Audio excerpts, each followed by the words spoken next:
Hello, welcome back to our YouTube channel spoken English app. Spoken English सीखने के लिए सबसे इम्पोर्टेंट है टेंसेस सीखना। लेकिन कई सारे लोगों को लगता है कि टेंसेस सीखना बहुत ही मुश्किल है। तो इस चैनल में हम सारे टेंसेस और रूल्स इतनी आसानी से सिखाएंगे कि आप कभी भूल नहीं पाएंगे। तो चलो सीखते हैं आज परफेक्ट प्रेजेंट टेंस। जब भी कोई क्रिया अभी थोड़ी देर पहले ही कंप्लीट हुई है या पूर्ण हुई है, ये दिखाने के लिए ये टेंसेस यूज किया जाता है। फॉर एग्जाम्पल हिंदी सेंटेंस में लास्ट में ये वर्ड यूज किया जाता है कि चुका है, चुकी है या चुके हैं। फॉर एग्जाम्पल मैं होमवर्क कर चुकी हूँ, वे लोग जा चुके हैं, वह खाना खा चुके हैं। इस तरह से ये सारे सेंटेंस दिखाने के लिए ये टेंस यूज किया जाता है। ये टेंसेस में हेल्पिंग वर्ब हैव हैज का यूज किया जाता है। जब भी कोई सेंटेंस में सब्जेक्ट यानी कि कर्ता आई, वी, यू या थे यानी कि प्लूरल हो, बहुवचन हो, तभी सेंटेंस में हैव हेल्पिंग वर्ब का यूज किया जाता है। और जब भी कोई सेंटेंस में सब्जेक्ट यानी कि कर्ता ही, शी, इट या कोई नेम हो यानी कि सिंगुलर हो, एक वचन हो, तभी सेंटेंस में have has helping verb has का यूज किया जाता है। ये टेंस में मेन वर्ड यानी कि जो क्रियापद है उसका थर्ड फॉर्म यानी कि V3 का यूज किया जाता है। फॉर एग्जाम्पल कोई एक क्रियापद है गो, गो मतलब जाना, तो गो है वो उसका V1 है, V2 है वेंट और V3 गोन। तो ये सेंटेंस में गो का हो जाएगा गोन। नेक्स्ट हम सीखेंगे पॉजिटिव सेंटेंस यानी कि सहकार वाक्य रचना। परफेक्ट प्रेजेंट टेंस के पॉजिटिव सेंटेंस का फॉर्मूला इस तरह से रहेगा कि सबसे पहले सेंटेंस में सब्जेक्ट आएगा, फिर हैव या हैज आएगा, फिर V3 क्रियापद का थर्ड फॉर्म आएगा और लास्ट में ऑब्जेक्ट आएगा। जब भी कोई सेंटेंस परफेक्ट प्रेजेंट टेंस का पॉजिटिव सेंटेंस हो तो उसका यही फॉर्मूला रहेगा कि सबसे पहले सब्जेक्ट यानी कि कर्ता का आएगा, उसके बाद हेल्पिंग वर्ब यानी कि हैव या हैज का यूज होगा, उसके बाद क्रियापद का थर्ड फॉर्म यानी कि V3 का यूज होगा और लास्ट में ऑब्जेक्ट आएगा। जिस सेंटेंस में V3 यानी कि क्रियापद का थर्ड फॉर्म ईट का हो जाएगा ईटन, ड्रिंक का हो जाएगा ड्रंक, सी का हो जाएगा सीन, गिव का हो जाएगा गिवन। ऐसे ही सारे क्रियापद का थर्ड फॉर्म यानी कि V3 यूज होगा। तो चलो आगे सीखते हैं कुछ एग्जाम्पल के साथ। I have read this book, मैंने वह किताब पढ़ ली है। जिस सेंटेंस में आई है वो सब्जेक्ट है, इसीलिए आई सब्जेक्ट यानी कि करता है, इसीलिए उसके साथ हैव हेल्पिंग वर्ब का यूज किया है। I have read this book, मैंने यह किताब पढ़ ली है।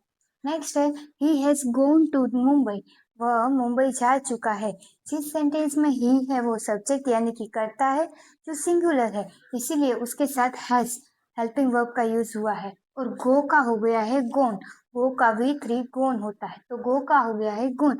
He has gone to Mumbai, वह मुंबई जा चुका है। नेक्स्ट है he have watched the movie, वह हमने मूवी देख ली है। तो वी है, तो वी सब्जेक्ट है, करता है जो प्लूरल है यानी कि बहुवचन है, इसलिए उसके साथ हैव हेल्पिंग वर्ब का यूज हुआ है। और वॉच का हो गया है watched, we have watched this movie, हमने वह मूवी देख ली है। नेक्स्ट है Reena has written a letter, Reena ने लेटर लिख लिया है, पत्र लिख लिया है। जिस सेंटेंस में रीना है कोई नाम है तो वो सिंगुलर है, इसीलिए इसके साथ हैज हेल्पिंग वर्ब का यूज हुआ है। और राइट का हो गया है रिटन, उसका V3 रिटन हो गया है। Reena has written a letter, Reena ने पत्र लिख लिया है। नेक्स्ट है she has finished her homework, उसने उसका होमवर्क कंप्लीट कर लिया है। तो फिनिश कर लिया है यानी कि पूर्ण कर लिया है। जिस सेंटेंस में सी है वो सिंगुलर है, इसलिए उसके साथ हैज हेल्पिंग वर्ब का यूज किया है। और फिनिश का हो गया है finished, she has finished her homework, उसने उसका होमवर्क पूरा कर लिया है। नेक्स्ट है they have gone to market, वह मार्केट जा चुके हैं। जिस सेंटेंस में दे है वो सब्जेक्ट यानी कि करता है जो प्लूरल है, एक से ज्यादा है, इसीलिए उसके साथ हैव का यूज हुआ है। और गो का हो गया है gone, they have gone to market, वह मार्केट जा चुके हैं। नेक्स्ट हम सीखेंगे नेगेटिव सेंटेंस यानी कि नकार वाक्य रचना। जो भी कोई सेंटेंस हो वो परफेक्ट प्रेजेंट टेंस हो और नेगेटिव सेंटेंस हो तो उस सेंटेंस का फॉर्मूला इस तरह से रहेगा कि सेंटेंस में सबसे पहले सब्जेक्ट होगा, उसके बाद have has plus not plus V3 plus object का यूज किया गया है। जब भी कोई सेंटेंस में सब्जेक्ट यानी कि कर्ता हो, उसके बाद हैव हैज यानी कि हेल्पिंग वर्ब का यूज हो, उसके बाद नॉट प्लस V3 यानी कि वर्ड फॉर्म का थर्ड फॉर्म यानी कि V3 यूज होता है, उसके बाद लास्ट में ऑब्जेक्ट यूज होता है, तो वो परफेक्ट प्रेजेंट टेंस का नेगेटिव सेंटेंस है। तो जब भी सेंटेंस में सब्जेक्ट यानी कि कर्ता प्लूरल हो, आई वी यू या दे हो, तो उसके साथ हैव हेल्पिंग वर्ब का यूज होता है। और जब भी कोई सेंटेंस में कर्ता यानी कि सब्जेक्ट सिंगुलर हो यानी कि ही शी इट या कोई नाम हो, तो उसके साथ हैज हेल्पिंग वर्ब का यूज होता है। तो चलो आगे सीखते हैं कुछ एग्जाम्पल के साथ। I have not eaten food yet, मैंने अभी तक खाना नहीं खाया है। जिस सेंटेंस में आई है वो सब्जेक्ट है, तो उसके साथ हैव हेल्पिंग वर्ब का यूज हुआ है और ईट का हो गया है ईटन, येट यानी कि अभी तक। तो सेंटेंस बना है I have not eaten food yet, मैंने अभी तक खाना नहीं खाया है। नेक्स्ट है she has not called me, उसने मुझे कॉल नहीं किया था। जिस सेंटेंस में सी है वो सब्जेक्ट है यानी कि करता है, इसीलिए उसके साथ हैज हेल्पिंग वर्ब का यूज हुआ है और कॉल का हो गया है called. She has not called me, उसने मुझे कॉल नहीं किया था। नेक्स्ट है I have not seen him today, मैंने आज उसे नहीं देखा है। जिस सेंटेंस में आई है वो सब्जेक्ट है, इसलिए उसके साथ हैव का यूज किया गया है और सीन हिम टुडे यानी कि मैंने उसे आज नहीं देखा है। तो सेंटेंस है I have not seen him today, मैंने उसे आज नहीं देखा है। नेक्स्ट है he have not received the parcel yet, मुझे अभी तक पार्सल रिसीव नहीं हुआ है। जिस सेंटेंस में वी है, तो वी है वो प्लूरल है, बहुवचन है, तो इसीलिए उसके साथ हैव हेल्पिंग वर्ब का यूज हुआ है और रिसीव का हो गया है received. We have not received the parcel yet, हमें अभी तक पार्सल नहीं मिला है। नेक्स्ट है they have not invite us, उसने उसने हमें इनवाइट नहीं किया था, यानी कि उसने हमें कोई फंक्शन में इनवाइट नहीं किया था। जिस सेंटेंस में दे है वो सिंगुलर है, इसलिए उसके साथ हैव का यूज किया गया है और इनवाइट का हो गया है invite. They have not invite us, उसने हमें इनवाइट नहीं किया था। नेक्स्ट है she has not drunk milk, उसने दूध नहीं पिया है।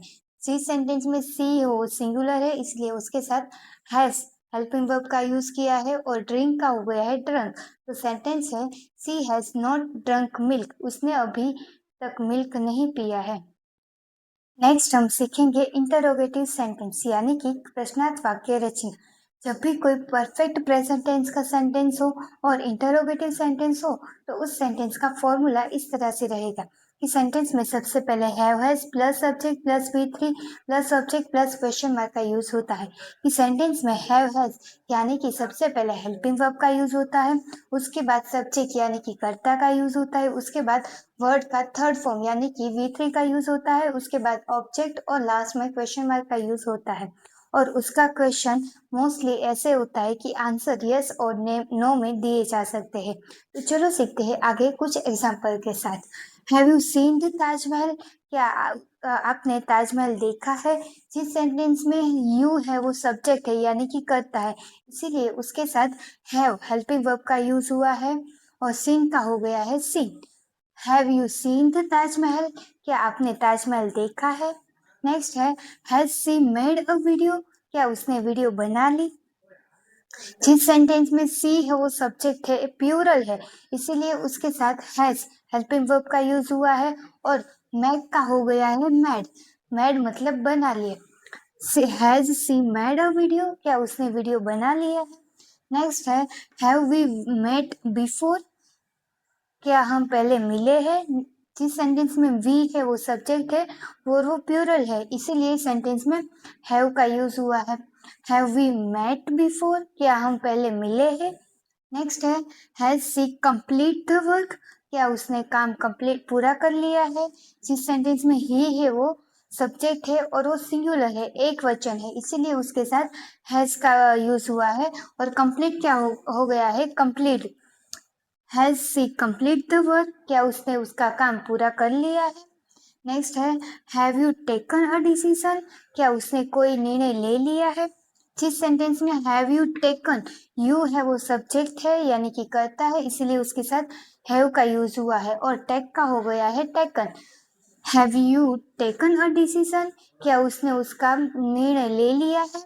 नेक्स्ट सेंटेंस है has they locked the door, क्या उसने दरवाजा बंद किया है। जिस सेंटेंस में दे है वो सब्जेक्ट है और इसीलिए उसके साथ हैव का यूज किया गया है और लॉक का हो गया है locked. They have locked the door, क्या उसने लॉक दरवाजा बंद किया है। In short perfect present tense के तीन पार्ट है, positive sentence, negative sentence and interrogative sentence, यानी कि हकार वाक्य रचना, नकार वाक्य रचना एंड प्रश्नार्थ वाक्य रचना। सबसे पहले देखते हैं पॉजिटिव सेंटेंस यानी कि हकार वाक्य रचना, जिसमें सेंटेंस में सबसे पहले subject plus have plus V3 plus object का यूज किया जाता है। जिस सेंटेंस में सबसे पहले सब्जेक्ट यानी कि कर्ता होता है, उसके बाद हेल्पिंग वर्ब हैव या हैज का यूज किया जाता है, उसके बाद V3 वर्ड का थर्ड फॉर्म यानी कि V3 का यूज किया जाता है और उसके बाद लास्ट में ऑब्जेक्ट का यूज किया जाता है। नेक्स्ट है नेगेटिव सेंटेंस यानी कि नकार वाक्य रचना, जिस सेंटेंस में सबसे पहले subject plus have plus not plus V3 plus object का यूज किया जाता है, कि जिसमें सबसे पहले सब्जेक्ट यानी कि कर्ता का यूज होता है, उसके बाद हैव यानी कि हेल्पिंग वर्ब हैव और या हैज का यूज किया जाता है, उसके बाद नॉट, उसके बाद V3 यानी कि वर्ड का थर्ड फॉर्म यानी कि V3 का यूज किया जाता है और लास्ट में ऑब्जेक्ट का यूज किया जाता है। नेक्स्ट है इंटरोगेटिव सेंटेंस यानी कि प्रश्नार्थ वाक्य रचना, जिस सेंटेंस में सबसे पहले have has plus subject plus V3 plus object plus question mark का यूज किया जाता है, कि जिसमें सबसे पहले हेल्पिंग वर्ब हैव या हैज का यूज किया जाता है, उसके बाद सब्जेक्ट प्लस V3 वर्ड का थर्ड फॉर्म, उसके बाद ऑब्जेक्ट और क्वेश्चन मार्क का यूज किया जाता है। ये परफेक्ट प्रेजेंट टेंस में सबसे इम्पोर्टेंट है हेल्पिंग वर्ब हैव और हैज का यूज कब और कैसे करना है, कि जब भी सेंटेंस में सब्जेक्ट यानी कि कर्ता आई वी यू या दे हो तब सब सेंटेंस में हैव का यूज करना है, और जब भी सेंटेंस में कर्ता ही शी इट या कोई नाम हो तो उसके साथ हेल्पिंग वर्ब हैज का यूज किया जाता है। और पॉजिटिव सेंटेंस, नेगेटिव सेंटेंस और इंटरोगेटिव सेंटेंस में सभी सेंटेंस में वर्ड का थर्ड फॉर्म यानी कि V3 का यूज किया जाता है। तो ऐसे ही वीडियो देखने के लिए फॉलो करें हमारी चैनल को, और वीडियो अच्छा लगा हो तो वीडियो को लाइक, कमेंट और शेयर जरूर करना। Thank you.